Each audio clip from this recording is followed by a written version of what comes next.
Alright guys, Wuthering Waves 3.0 might actually be the biggest update yet. What if I told you not only are they about to add amazing quality of life changes, but also new features that revolves around new exploration, animations, and even plans to bring back and buff the older characters.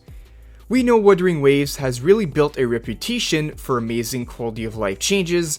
The game keeps improving more and more with every update, and with us soon approaching the incoming 2.8 patch and the big 3.0 title right after, let's do a quick breakdown of all the previously teased quality of life changes and new features that were talked about in the recent dev talks, as well as some that's being expected moving forward.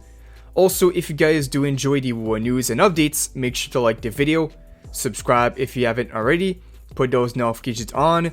We are really close to hitting 30k subscribers, so a big thanks to all of you for the support on the channel. But alright, let's get right into it.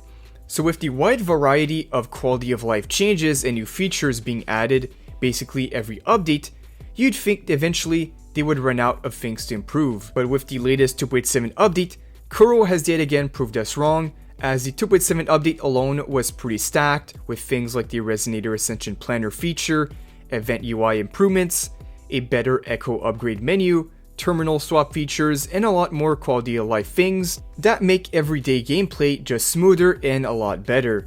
And what's crazy is, they still have a lot planned for the upcoming updates. One of the first QOL changes that expected very soon is about echo farming. Instead of picking up echoes one by one in the overworld, you'll basically be able to collect them all at once if multiple drop in the same area. This might seem like a super small change, but if you're grinding echoes like crazy, especially when a bunch drop together or within the same area, this is going to be helpful and save a lot of sanity. Now, another one that players have been begging for and is on the way for the upcoming updates is the ability to remove or archive quests, and not just remove them, but also bring them back whenever needed. This is mostly a QOL for device storages, more control over what quests you want displayed, and also better performance and storage for players whose devices struggle with the game's growing size. And while we're on the topic of new quests, this is something equally hype that's being speculated. While not confirmed, we have a potential quest replay option. There are so many great story moments in the game that I'm sure players would love to go back and revisit these moments, so this would be a huge feature if it does land in 2.8 or maybe even the 3.0 version update. Of course, we can also expect more stuff like optimization upgrades to existing endgame modes, like the Tower of Adversity and Wuthering Waves. Kuro definitely wants the endgame to feel smoother, faster, and more rewarding, which is definitely needed as the character roster grows and new combat systems get added in with these characters.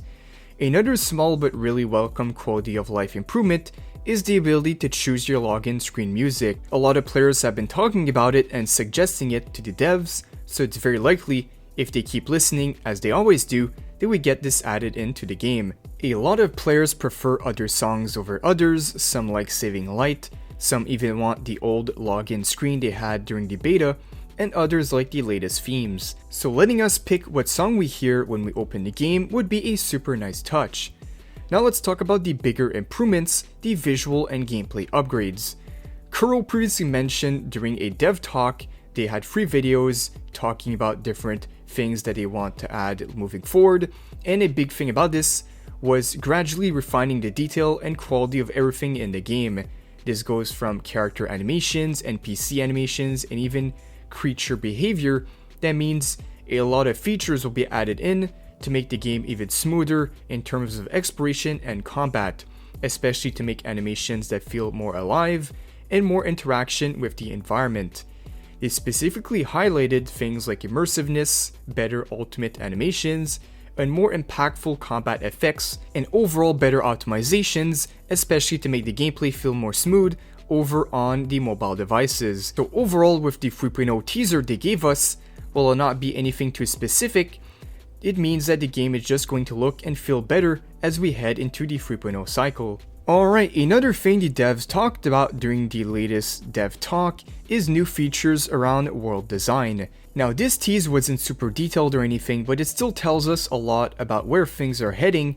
It seems Kuro wants the upcoming regions especially characters, to feel as vibrant and alive as possible, and they want characters to feel more connected to the world that they come from, with deeper interactions, new exploration features, more environmental storytelling, and potentially a brand new feature that will add dynamic NPC behavior. While all of this does sound nice, the next feature I want to mention, and that was teased, is quite a big one. I'm sure most of us are hyped for this one. Is their plan to bring back older characters into the spotlight, and not just for story, but also gameplay wise. And what better way to bring back these old characters, making them relevant once again, than to buff these old units and bring huge improvements to their kits. Regarding bringing back characters in the story, this makes me think that hopefully we could finally get proper introductions to characters like Dan Jin, Yang Wu Tao Chi. We haven't seen much of these characters, and of course we have Calchero, the main man himself, and at the very same time, to bring them back into the gameplay, make them relevant again, is a brand new buff system for older characters. This would be really good for the characters I previously mentioned, especially for characters that are part of the standard banner that are over 1 year old, or even Yinlin for example, because let's be honest, a lot of these early resonators could definitely benefit from some kit improvements. Losing a 50-50 to Ling Yang in its current state is a lot of pain, so hopefully Ling Yang is their first priority when it comes to fixing their kits and buffing the old characters. But the fact alone that Kuro specifically talked about making older units more relevant again is a really good sign for the game, so hopefully these changes do come in effect very soon. All of these changes, from the small quality of life polish, the visual refinements, the world expansion, and the focus on making every resonator feel worth using, are clearly built towards something major. We already know the upcoming 2.8 update, featuring Chissa and Bowling, is already setting the stage for these changes. Some of the changes I talked about earlier in the video, the echo farming improvements for example, especially with the 3.0 update right around the corner, they are building towards something pretty massive, one of the biggest jump Wuthering Waves has had so far, and the fact that they've kept the 3.0 characters hidden until now only adds to the surprise, so I'm personally very excited to see everything they have planned for the next few updates. Kuro is definitely gearing up to deliver with these next patches, as they always do when it comes to new quality of life changes and features. But yeah guys, these are all the upcoming teased and expected changes for the future of WUWA. So just for a quick recap, we got echo farming upgrades, quest archive and replay, better endgame optimizations, login music choice, major visual and animation improvements, more immersive world building, and older character appearances and buffs. If we get any more news, I'll for sure keep you guys updated the moment more info drops. So that's going to wrap up this quick breakdown on the upcoming quality of life features and gameplay improvements on the way very soon for Wuthering Waves. Let me know in the comments which one you're most excited for, and what quality of life or feature that I did not mention at all in this video would you want to see next. Thank you guys for watching, and I'll see you all in the next one.